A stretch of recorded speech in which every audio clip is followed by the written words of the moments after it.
नंदिनी अपने माता पिता के साथ रहती थी। नंदिनी 8 साल की थी। उसकी माँ बहुत बीमार हो गई। नंदिनी के पिता ने बहुत से डॉक्टर बदले पर फिर भी कोई फायदा नहीं हुआ। नंदिनी की माँ को नंदिनी की फिक्र थी। उसे पता था कि वो बच नहीं पाएगी। एक दिन नंदिनी की माँ ने उसके पिता को बुलाया और कहा, सुनो जी, मुझे पता है मैं अब बच नहीं पाऊंगी। मेरे जाने का समय नजदीक है। बस मुझे नंदिनी की चिंता है। वो मेरे बिना कैसे रहेगी। आप मेरे मरने के बाद उसे संभाल लेना। नंदिनी को आप मेरी कमी कभी भी महसूस मत होने देना। आप मुझे वचन दो, आप उसका ध्यान रखोगे ना। ये तुम कैसी बात कर रही हो जानकी? तुम्हें कुछ नहीं होगा। तुम जल्दी ही ठीक हो जाओगी और नंदिनी का तुम ही ख्याल रखती आई हो और आगे भी तुम ही रखोगी। कुछ दिनों बाद जानकी का स्वर्गवास हो जाता है। नंदिनी और उसके पिता अकेले रह जाते हैं। नंदिनी अक्सर अपने पिता से पूछती है, पिताजी माँ कहाँ चली गई? माँ की बहुत याद आती है पिताजी। मुझे माँ के हाथ से ही खाना खाना है। नंदिनी मेरी बिटिया, तुम्हारी माँ आसमान का तारा बन गई है। किसी तरह गणेश नंदिनी को खाना खिलाकर सुला देता है, पर गणेश बहुत चिंता में पड़ जाता है कि नंदिनी एक माँ के प्यार के बिना कैसे पलेगी, बड़ी होगी। उसे यही महसूस होता है कि नंदिनी को एक माँ के प्यार की जरूरत है। अगले दिन गणेश की मौसी गांव से आती है। वो गणेश को नंदिनी की खातिर फिर से घर बसाने को कहती है, ताकि नंदिनी को एक माँ का प्यार मिल सके। मौसी और रिश्तेदारों के बार बार जोर देने पर गणेश नंदिनी की खातिर दूसरी शादी करने के लिए तैयार हो जाता है। कुछ दिनों बाद गणेश की शादी माला नाम की लड़की से हो जाती है। गणेश नंदिनी को बताता है कि माला उसकी नई माँ है। नंदिनी माला को नई माँ के रूप में देखकर बहुत खुश होती है। माला स्वभाव से बहुत ही चालाक और तेज तर्रार थी। गणेश के सामने तो वो नंदिनी से बहुत प्यार से बात करती थी, मगर जब गणेश काम पर जाता तो माला पीछे से नंदिनी पर बहुत अत्याचार करती थी। नंदिनी माला के व्यवहार से बहुत दुखी होती थी, पर माला के डर से वो अपने पिता को कुछ नहीं बता पाती थी। नंदिनी अपनी माँ की तस्वीर को सीने से लगाकर रोने लगती थी। अब माला की अपनी भी एक बेटी पैदा हो गई थी, जिसका नाम पूर्वी था। माला ने नंदिनी पर बिल्कुल ध्यान देना बंद कर दिया था। धीरे धीरे नंदिनी और पूर्वी बड़ी हो गई। नंदिनी बहुत ही सुंदर और समझदार हो गई थी, जबकि पूर्वी बहुत ही लापरवाह और बिगड़ी हुई थी। हर वक्त पार्टियों में घूमना, शॉपिंग करना, यही उसका काम था। पूर्वी भी अपनी माँ माला की तरह ही नंदिनी को तंग किया करती थी। सारा दिन अपना काम करवाना, नंदिनी पर अत्याचार करना, यही सब बचपन से अपनी माँ माला से उसने सीखा था। नंदिनी के प्रति दोनों के इस व्यवहार को देखकर नंदिनी का पिता गणेश बहुत दुखी होता था और यही सोचता था कि काश वो दूसरी शादी ना करता तो नंदिनी को सौतेली माँ का अत्याचार ना सहना पड़ता। एक दिन पूर्वी अपनी माँ से बोली, माँ, मेरी अलमारी में ये कुछ फटे पुराने कपड़े रखे हैं, बेकार की जगह घेर रहे हैं, इन्हें नंदिनी को दे दो। वैसे भी कल मैं मार्केट से शॉपिंग करके आई हूँ, तो नए कपड़ों के लिए जगह बन जाएगी। पूर्वी, तुम नंदिनी को अपने फटे पुराने कपड़े दे रही हो, शर्म आनी चाहिए तुम्हें। एक तो मेरी बेटी अपने कपड़े दे रही है, ऊपर से तुम मेरी बेटी को ही सुना रहे हो। चल पूर्वी अपने कमरे में, ये दोनों बाप बेटी तो तुझे नजर लगा देंगे। नंदिनी रोने लगती है। गणेश नंदिनी को चुप होने को कहता है। एक दिन पूर्वी को एक फोन आता है, जिसे सुनकर वो खुश हो जाती है। वो अपनी माँ माला से कहती है, माँ, अभी अभी मेरी सहेली सुषमा का फोन आया है। हमारे शहर में एक बड़ी कंपनी अपनी मैगजीन के कवर पेज के लिए बेस्ट मॉडल चुनने के लिए ऑडिशन लेने वाली है। इसके लिए एक स्टेज शो होगा। जो भी मॉडल ड्रेस में सबसे अच्छी दिखेगी वही ये स्टेज शो जीतेगी। माँ, मैं ही वो कंपटीशन जीतना चाहती हूँ। मेरी जगह और किसी भी मॉडल की फोटोज मैगजीन के कवर पेज पर नहीं छपेगी। हाँ हाँ मेरी बच्ची, तुम देखना, हम ऐसी ड्रेस डिजाइन करवाएंगे कि सारे जज बस तुम्हें ही देखते रह जाएंगे। माँ, सुषमा ये भी कह रही थी कि इस शो में शहर के नामी बिजनेसमैन मिस्टर किशोरी लाल जी का इकलौता बेटा पंकज भी आने वाला है और सुना है फाइनल नतीजा उसी के कहने पर निकलेगा। अरे, ये तो बहुत ही बढ़िया बात है। अगर एक बार किशोरी लाल के बेटे को तुम अपनी खूबसूरती का दीवाना बना दो और वो तुमसे शादी करने के लिए पागल हो जाए तो कसम से हमारी तो जिंदगी ही बदल जाए। बस अब देर मत कर, जल्दी से तैयारी में लग जा इस कंपटीशन की। नंदिनी उन दोनों की सारी बातें सुन रही होती है और फिर अपनी ओर देखती है। फटे पुराने कपड़े, धूल से सने बाल, वो अपनी ओर देखकर चुप हो जाती है।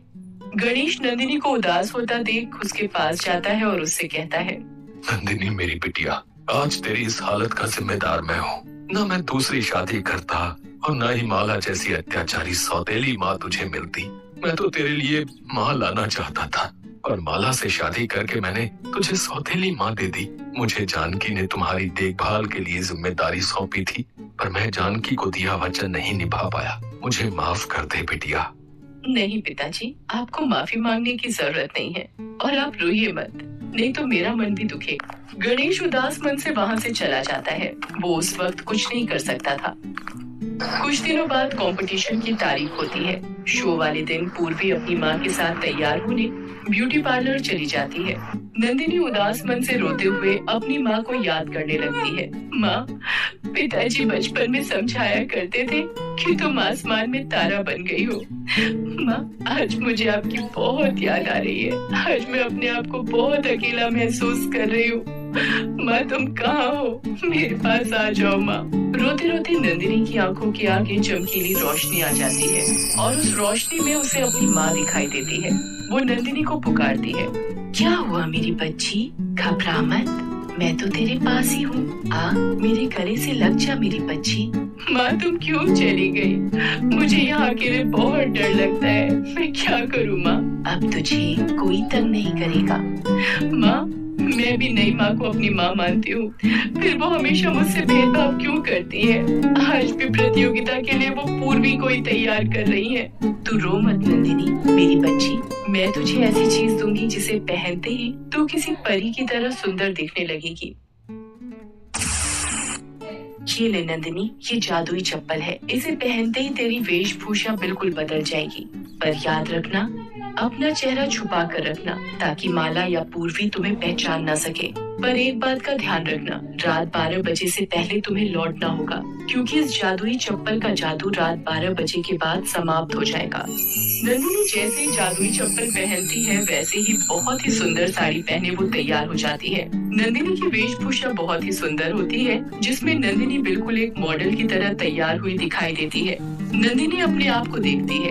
उसके फटे पुराने कपड़े और बाल सुंदर साड़ी और खूबसूरत बालों में बदल जाते हैं। तब जानकी की आत्मा उससे कहती है, नंदिनी, अब मेरे जाने का समय आ गया है। तुम हिम्मत से इस प्रतियोगिता में भाग लेना और जीतना। मेरा आशीर्वाद हमेशा तुम्हारे साथ है। नंदिनी दुखी मन से अपनी माँ को विदा करती है। वो अपने चेहरे को साड़ी के पल्ले से ढक लेती है। वो जैसे ही छुपती छुपाती घर के बाहर पहुंचती है, एक चमचमाती गाड़ी उसके सामने आ जाती है। गाड़ी में से एक ड्राइवर बाहर निकलता है और नंदिनी को गाड़ी में बैठने के लिए कहता है। नंदिनी गाड़ी में बैठ जाती है। गाड़ी सीधी शो वाले स्थान पर पहुंचकर रुक जाती है। नंदिनी थोड़ी घबराई हुई सी गाड़ी से बाहर निकलती है। वो स्टेज के पीछे वाली जगह पर पहुंचती है। थोड़ी देर में ही शो शुरू होने वाला होता है। नंदिनी देखती है पूर्वी भी वहीं आसपास खड़ी है। नंदिनी घूंघट से चेहरे को ढकी रहती है। तभी शो शुरू होने की आवाज आती है कि सारी लड़कियां लाइन में रेडी हो जाएं। नंदिनी भी लाइन में लग जाती है। धीरे धीरे सभी लड़कियां एक एक करके स्टेज पर जाने लगती हैं। शो शुरू हो जाता है। पूर्वी भी अपनी ड्रेस को दिखाती हुई स्टेज पर आती है। सभी मॉडल नंदिनी को देख रही होती है कि ये घूंघट में कौन है। तभी नंदिनी का नंबर आ जाता है। नंदिनी स्टेज पर जाती है। नंदिनी जैसे ही स्टेज पर पहुंचती है, वहां बैठे सभी लोगों की निगाहें उस पर टेक जाती है। घूंघट में सजी हुई मॉडल देखकर सब हैरान रह जाते हैं। वहीं बैठा किशोरी लाल जी का बेटा पंकज भी नंदिनी को देखता रहता है। माला की नजरें लगातार नंदिनी पर टिकी हुई थी कि आखिर ये कौन है। नंदिनी वहाँ बैठे सभी लोगों को हाथ जोड़कर नमस्कार करती है। तभी वहाँ की घड़ी में 12 बजने का संकेत होता है। नंदिनी घबरा जाती है और स्टेज के पीछे आने लगती है। पंकज जब उसे ऐसा करते हुए देखता है, तो वो भी उसके पीछे पीछे जाता है। पंकज को पीछे आता देख नंदिनी घबरा जाती है। जादुई चप्पल का जादू खत्म हो चुका होता है, इसलिए वो गाड़ी भी वहाँ से गायब हो चुकी होती है। बड़ी मुश्किल से नंदिनी एक ऑटो रिक्शा को रोकती है और जल्दी से उसमें बैठने लगती है। तभी उसकी एक चप्पल वहाँ गिर जाती है। नंदिनी चप्पल वहीं छोड़ ऑटो रिक्शा में चली जाती है। नंदिनी फिर से अपने उसी रूम में आ जाती है। पंकज वहाँ आता है और देखता है कि नंदिनी वहाँ नहीं है। तभी उसकी नजर नंदिनी के पैर से छूटी चप्पल पर पड़ती है। वो उस चप्पल को उठा लेता है और अपने पास रख लेता है। नंदिनी जैसे तैसे घर पहुँचती है। माला भी पूर्वी के साथ घर पहुँच जाती है। मुझे तो अभी तक ये समझ नहीं आ रहा कि वो मॉडल कौन थी जिसने साड़ी में घूंघट निकाल रखा था। अरे होगी कोई राह चलती सस्ती मॉडल।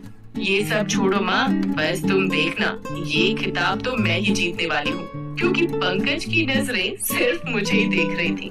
नंदिनी चुपचाप उनकी बातें सुनती रहती है। अगले दिन पंकज अपने ऑफिस में आता है और मैनेजर को बुलाता है। सुधीर, मुझे वही मॉडल चाहिए अपने कवर पेज के लिए जिसने कल रात साड़ी के साथ घूंघट कर रखा था। उस मॉडल का लिबास बहुत ही सुंदर था। मुझे सभी मॉडल की लिस्ट चाहिए। ये जितने भी मॉडल कल स्टेज शो में भाग लेने आई थी, एक एक करके उन सभी के घर का पता निकालो। ये चप्पल उन्हीं में से एक मॉडल की है। हमें पता करना है कि जिस मॉडल के पैर में ये चप्पल पूरी आ जाएगी वही कल रात साड़ी में थी। पंकज मैनेजर को सभी मॉडल्स के घर भेजता है। मैनेजर एक एक करके सभी मॉडल्स के घर जाता है और उन्हें उस चप्पल को पहनने को कहता है, पर चप्पल किसी भी मॉडल के पैर में पूरी नहीं आती। मैनेजर वापस लौट आता है और पंकज को सारी बात बताता है। पंकज सोच में पड़ जाता है कि आखिर वो कौन थी जो कल साड़ी में घूंघट किए शो में भाग लेने आई थी। पंकज ऑफिस से घर आ जाता है। रात को सोते वक्त पंकज के सपने में नंदिनी की माँ जानकी की आत्मा आती है। उठो पंकज, तुम जिस लड़की की तलाश में हो वो तुम्हें पूर्वी के घर पर ही मिलेगी। तुम कल एक बार फिर से पूर्वी के घर जाओ। वहाँ जाकर चप्पल उस लड़की को पहनाना। उस लड़की के पैर में ये चप्पल आ जाएगी। अचानक से पंकज का सपना टूट जाता है और उसकी आंख खुल जाती है। वो सपने के बारे में सोचता रहता है और ऑफिस जाकर मैनेजर से कहता है कि पूर्वी जिसने शो में भाग लिया था उसके घर वो खुद जाना चाहता है। पंकज पूर्वी के घर पहुंचता है पर उसे वहां माला और पूर्वी के सिवा कोई दूसरी लड़की नजर नहीं आती है। वो माला से कहता है, क्या आपके घर से किसी और लड़की ने भी शो में भाग लिया था? नहीं पंकज जी, शो में सिर्फ पूर्वी ने ही भाग लिया था। हमारे घर में और ऐसा कोई है ही नहीं जो मॉडल हो और पूर्वी की तरह सुंदर हो। ये कौन है जो सामने झाड़ू लगा रही है? पंकज जी, ये हमारे घर में काम करती है। सुनो, जरा इधर आना। जी, आपने मुझे बुलाया? जरा इस चप्पल को पैर में पहन सकती हैं आप? माला और पूर्वी पंकज को ऐसा करते देख हैरान हो रही थी, क्योंकि उनको भनक तक नहीं थी कि नंदिनी ही वो मॉडल हो सकती है। पंकज नंदिनी को वो जादुई चप्पल पहनने को कहता है। नंदिनी जैसे ही वो चप्पल पहनती है उसके पैर में पूरी आ जाती है। पंकज को यकीन हो जाता है कि नंदिनी ही असली मॉडल है जो कल रात साड़ी में आई थी। पंकज नंदिनी को दूसरी चप्पल लाने को कहता है। नंदिनी अंदर जाकर दूसरी चप्पल लेकर आती है। सब देखकर हैरान रह जाती हैं कि नंदिनी ही असली मॉडल है। तभी नंदिनी का पिता गणेश आ जाता है। नंदिनी सारी बात अपने पिता को बताती है कि किस तरह वो कल शो में भाग लेने के लिए गई थी। गणेश नंदिनी पर बचपन से माला और पूर्वी द्वारा किए जाने वाले सारे अत्याचारों के बारे में पंकज को बताता है। वो पंकज को बताता है कि नंदिनी बचपन से ही अपनी माँ को खोने के बाद माला के अत्याचारों को सह रही है। पंकज को याद आता है कि कल रात जो उसके सपने में आई थी वो नंदिनी की असली माँ जानकी की आत्मा थी। वो गणेश को सपने की बात बताता है। नंदिनी रोने लगती है। गणेश उसे चुप कराता है और कहता है, नंदिनी, तू रो मत मेरी बेटी। देख, तेरी माँ का आशीर्वाद तेरे साथ है और हमेशा रहेगा। तेरी माँ ने जादुई चप्पल देकर तेरी सहायता की। अंकल जी, आप चिंता मत कीजिए। इन दोनों को मैं अभी पुलिस के हवाले करवाता हूँ। अपनी ही बेटी पर अत्याचार करने के जुर्म में इन्हें सजा भी हो सकती है। शायद इस बात से बेखबर है।